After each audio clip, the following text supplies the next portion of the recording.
لكن مش بسبب ان هو يعني تفوت يعني فظيع. تفوت في مقابل. انا عايزه اقول حاجه بس، حضرتك كنت من شويه بتقول على حته انه الادويه دي كان بينظر لها على انها زي من نوع من انواع الرفاهيه او الناس بتاخدها دلع.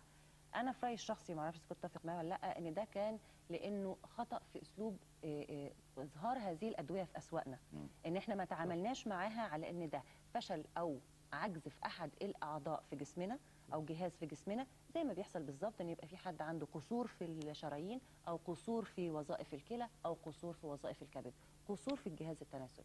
عايز اقول لك ان حد بيقول لي قبل ما نتكلم عن الضعف الجنسي نتكلم قبل ذلك عن مفهوم الخطا للجنس. يعتقد الازواج ان الزواج هو الجنس وان الزوجه لا تريد الا هذا الامر، وهذا وهم كبير واكذوبه.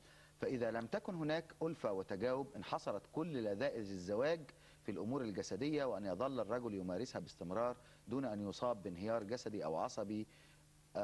ورأيي أن نعيد تدريس الجنس من أول وجديد. إلى أي مدى بيحتل الجنس يعني أولوية في سلم درجات الزواج إذا جاز التعبير؟ بالنسبة للأنثى ولا بالنسبة للرجل؟ الأنثى أو الرجل بيختلفوا عن بعض على فكرة. لأن بالنسبة للرجل الغريزة عنده بتخلي الجنس بيحتل مرتبة من الأولويات قوي، لكن بالنسبة للزوجة على حسب، هي عندها أولاد، في مسؤوليات بيت، بتشتغل، فبتلاقي إن هو بيترحل للثانية أو ثالثة أو رابعة.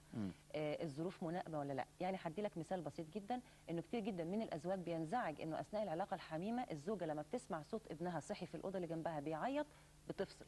طبعا. رغم إن ده شيء خارج عن إرادتها، إن هي المحيط بيها، البيئة المحيطة بيها، هي لسه مدى وعيها واستدراكها ليها عالي جدا، يفرق عن الرجل.